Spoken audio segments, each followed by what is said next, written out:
There's a certain wisdom that only comes with age. When we sit with people in their later years, one truth becomes clear. Regrets are not about what they did, but about what they didn't do.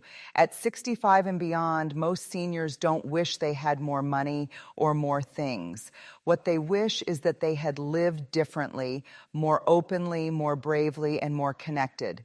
Let's explore 8 powerful truths that most seniors confess they wish they embraced much earlier. One of the most common reflections among seniors is this: I wish I had loved myself sooner.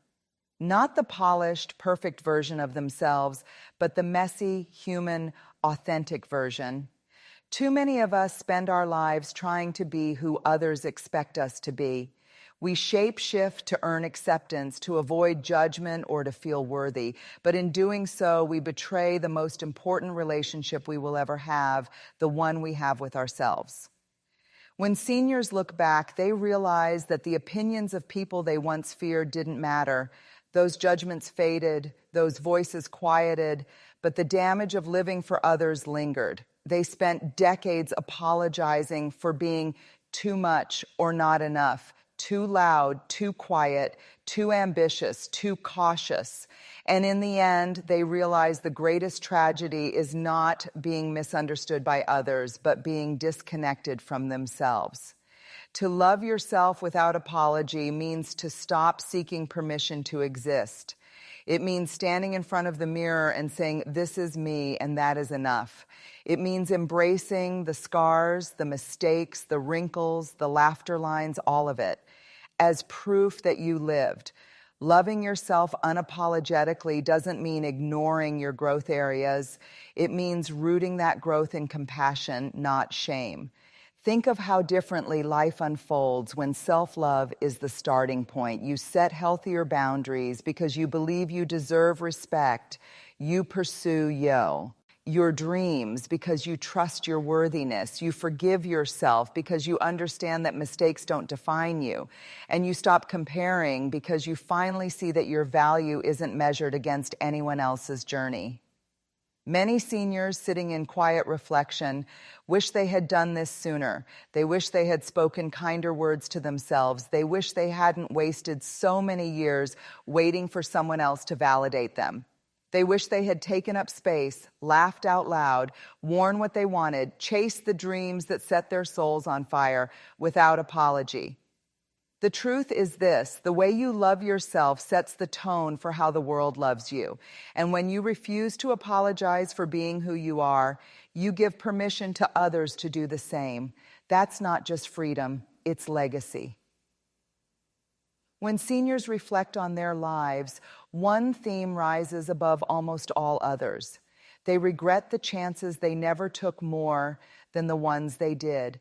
They realize too late that failure is not the enemy. Fear is. It's the fear of looking foolish, the fear of being judged, the fear of not succeeding that keeps people locked in cages they never escape. So many older voices say, "I wish I had tried. I wish I had said yes. I wish I had risked failing because at least I would have known." Instead, they played it safe. They took the stable job, stayed in the familiar relationship, avoided the bold dream. And while safety feels comfortable in the moment, comfort over decades slowly becomes regret.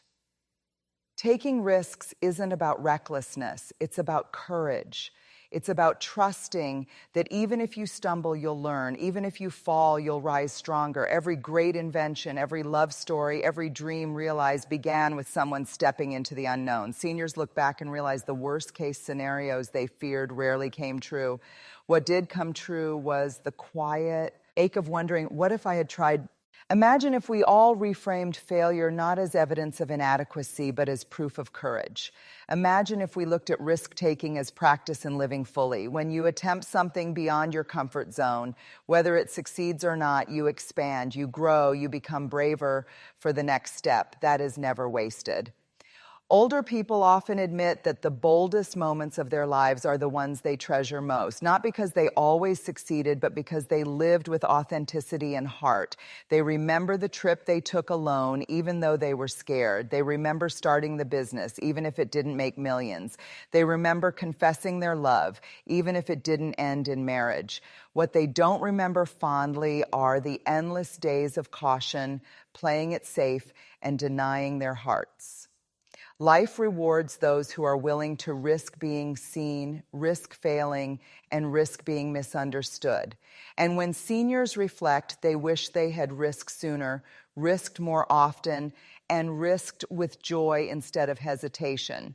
Because the truth is, every risk you avoid doesn't save you from failure. It saves you from growth, and that is too high a price to pay. One of the most piercing regrets seniors share is the silence they carried.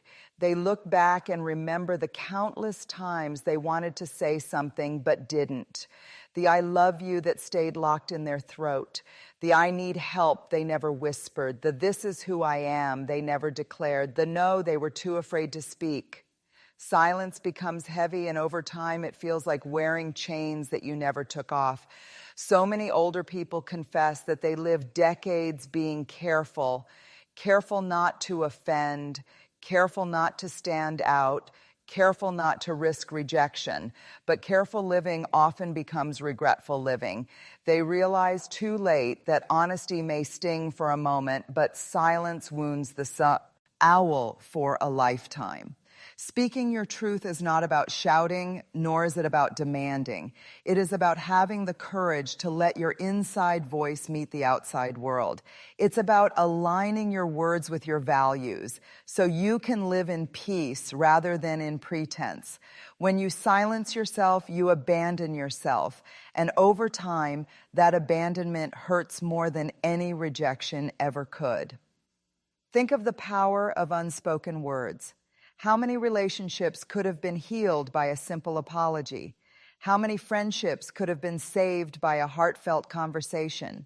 How many lives could have been transformed if someone had dared to share their story? Seniors know this. The truth doesn't just set you free, it sets others free too. The tragedy is not that people didn't know their truth, but that they knew it and still swallowed it. They knew what they wanted, but chose comfort over clarity. They knew they were unhappy, but smiled anyway. They knew their passions, but buried them under expectations. And now they wish they had been braver. To speak your truth without hesitation is to live authentically. It doesn't mean everyone will agree with you or even understand you, but it means that when you look back on your life, you will know you honored yourself. Seniors often say, if I could go back, I would stop worrying about what people thought, and I would say what my heart needed to say. The truth is, when you withhold your voice, the world misses out on your song. And when you finally realize that silence protects no one, it only suffocates you, it may be too late. That is why they wish they had spoken sooner, clearer, and louder, because the freedom that comes from truth-telling is worth far more than the approval of those who never truly saw you. If there is one lesson that echoes through the voices of those over 65, it is this: life is not measured by what you accumulate, but by who you share it with. Seniors rarely talk about wishing they had bought a bigger house, driven a nicer car, or worn more expensive clothes. Instead, they say, I wish I had spent more time with the people I loved. I wish I had made more memories, not more money. Possessions may sparkle for a season, but they do not hold you when you are hurting. They do not laugh with you around a dinner table, nor do they show up at your hospital bed. What matters most when life is nearing its twilight is not the things you owned, but the relationships you nurtured. Connection outlives possessions every time. And yet many of us spend decades chasing the illusion of more. We work late to afford a lifestyle while missing the bedtime stories. We cancel dinners with friends to finish projects that will be forgotten in 5 years. We trade weekends of laughter for deadlines and targets. Seniors confess that in doing so, they lost the very moments that would have made life feel rich. Connection requires intention. It means choosing conversations over convenience, showing up even when it's inconvenient, and valuing presence over productivity. Think about it. How often do we say, I'll call them tomorrow, or we'll get together when things calm down, only to realize that life rarely slows for us? Seniors look back and ache over the calls they never made, the visits they postponed, the family dinners they skipped. The truth is, people are not interruptions to life. They are life. Every smile, every embrace, every shared story becomes the fabric of memory. Seniors realize too late that the laughter of friends, the wisdom of parents, the innocence of children, and the love of partners are treasures far greater than any paycheck or promotion. And her is the sobering part. Possessions eventually fade, the car breaks down, the clothes wear out, the house changes hands, but connection has the power to ripple through generations. The way you love, the time you invest, the presence you give, these live on in the hearts of others long after you're gone. That is why seniors wish they had chosen connection sooner and more often. They wish they had gone on that walk with a friend, had that coffee with a sibling, told their children yes when asked to play. Because in the end, love is the only inheritance worth leaving behind. Many seniors admit that for most of their lives they wore armor, not the kind made of metal, but the invisible kind made of pride, fear, and the desperate need to appear strong. They became experts at hiding their tears, silencing their fears, and pretending they didn't need anyone. At the time, it felt like protection. But later they realized that what they called strength was actually a cage. And vulnerability was the key they never used. Vulnerability is often misunderstood. People think it means weakness, fragility, or lack of control. But seniors, when reflecting, wish they had learned earlier that vulnerability is the opposite of weakness. It is the birthplace of love, joy, and belonging. You cannot truly connect with others if you are always hiding behind masks. You cannot experience the depth of intimacy if you are always pretending you are fine. Think about it. The moments we remember most are often the ones when we allowed ourselves to be seen. The conversation when we admitted, I'm scared. The day we said, I love you, without knowing if it would be returned. The time we asked for help when we felt like we were drowning. Those are the moments that bring us closer, that create bonds that things can never replace. Seniors look back and realize how much love they missed because they were too afraid to show their true selves.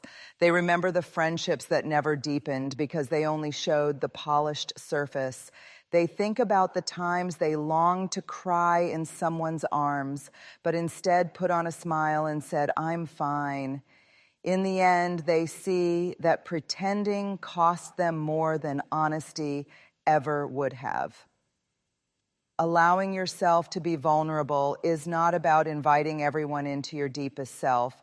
It's about choosing to live without the constant fear of judgment. It's about trusting a few safe people with the truth of your heart. It's about showing your children that strength and softness can coexist. It's about teaching your partner, your friends, and even yourself that imperfection is not something to be hidden, it's something to be embraced. What seniors understand too late is that when you build walls to keep pain out, you also keep joy out. When you avoid rejection, you also avoid belonging. When you hide your wounds, you also hide your capacity to heal. And so they whisper to the generations behind them, don't wait, let people in, take off the armor, be seen for who you truly are. Because at the end of life, no one celebrates how well you kept it all together. They celebrate the love you gave, the authenticity you lived, and the courage you showed when you let yourself be fully human. Vulnerability is not the thing we should avoid. It is the thing we should embrace sooner, more often, and without apology. When seniors reflect on the long journey of their lives, one of the heaviest burdens they admit to carrying is unforgiveness. They remember grudges that lasted for years, arguments that never healed, and relationships that ended, not because reconciliation was impossible, but because pride got in the way. They often say, I wish I had forgiven sooner, not for them, but for me. What many people don't realize until late in life is that unforgiveness is not a punishment you give to someone else. It is a prison you lock yourself inside. The anger you hold doesn't poison the person who hurt you as much as it poisons your own heart. The bitterness doesn't slow their steps, it slows yours. And when you look back after decades of holding on, you see how much joy and peace were lost to resentment. Forgiveness is often misunderstood. It is not saying what happened was okay. It is not excusing betrayal, minimizing pain, or pretending it didn't matter. Forgiveness is choosing to release the grip that pain has on your life. It is saying, I will not let this wound define me. I will not give this memory the power to steal my peace any longer. Many seniors regret the years they wasted replaying old arguments in their heads, rehearsing the hurt like it happened yesterday. They confess that the people who hurt them often moved on with their lives while they were still carrying the wound. And so they realize too late, forgiveness was never about the other person. It was about setting themselves free. Imagine the freedom of forgiving sooner, the freedom to reclaim your energy, your laughter, your ability to love without suspicion. Imagine the relationships that could have been restored if pride had not stood in the way. Imagine the nights of rest you could have had if bitterness wasn't gnawing at your heart. Seniors see this clearly when they reflect, and they wish they had let go years earlier. And forgiveness doesn't only apply to others, it also applies to ourselves. Many people in their later years whisper about the shame they carried for mistakes they made decades ago. They replay decisions they wish they could undo, words they wish they had never said. If only they had extended to themselves the same grace they were so willing to give to others, their lives would have been lighter, freer, and filled with more peace. The truth is, holding on to anger, resentment, or shame only robs you of the time you could have spent living fully. Forgiving sooner does not mean forgetting. It means refusing to let the past define your present. Seniors often say, if I could go back, I would forgive, not because they deserved it, but because I deserved peace. When seniors look back on their lives, many admit that they spent far too much time chasing perfection and far too little time choosing joy. They remember the endless years of trying to keep everything in order, the spotless house, the flawless reputation, the perfect career path, the ideal image of success. But what they don't remember with fondness are those carefully curated moments of perfection. What they remember are the messy, imperfect, joy-filled memories, the laughter that erupted at the dinner table, the spontaneous road trips, the silly mistakes that became family stories for years to come. The tragedy is that perfection is an illusion.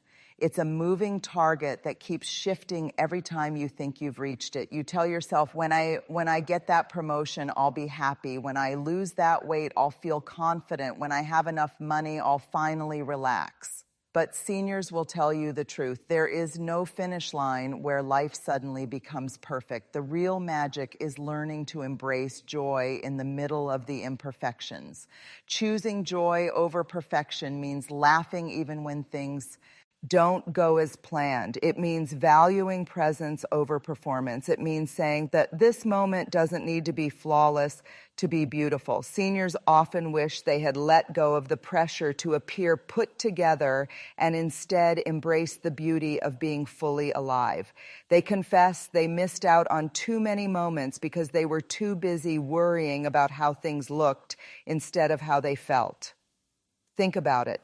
Children don't remember whether the house was spotless. They remember whether you sat on the floor and played with them.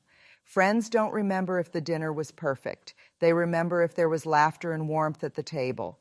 Loved ones don't remember how polished your life looked. They remember how present you were with them. Perfection demands control, but joy requires surrender. And seniors looking back realize they spent too much of life tightening their grip when they should have been opening their hands. They wish they had danced even when they didn't know all the steps. They wish they had smiled in family photos instead of worrying if their hair was out of place. They wish they had eaten the cake, worn the outfit, taken the trip, laughed too loudly, and lived more freely. Joy is found in the ordinary, in morning coffee, in sunsets, in holding someone's hand, in music that makes you sing off key. Seniors regret not choosing joy sooner because they realize that perfection never gave them peace, but joy, even in small doses, always did. The truth is, perfection will rob you of your life while joy will give it back to you. And when people reach the later chapters of their story, they wish they had chosen joy every time because joy lingers while perfection evaporates. One of the most common whispers from seniors when they look back at their journey is this: I wish I had said yes more often. Not yes to more responsibilities, not yes to more obligations, but yes to life itself, yes to adventure, yes to spontaneity, yes to experiences that made the heart race and the soul come alive. Too many people spend their younger years saying no out of fear, hesitation, or the need for control. They say no to the trip because it seems impractical, no to the opportunity because they feel unprepared, no to the relationship because they fear rejection, no to the dream because it feels too risky. And what they don't realize is that every no becomes a door closed on a memory that could have been. Seniors often remember the moments when they did say yes, even if those yeses led to uncertainty. They recall the spontaneous road trip where everything went wrong but became a story they still laugh about. They remember saying yes to love, even when it meant heartbreak, because the love itself was worth it. They remember saying yes to new friendships, new hobbies, and new adventures that expanded their world. Those are the memories that stay vibrant when so much else fades. Saying yes to life is not about recklessness.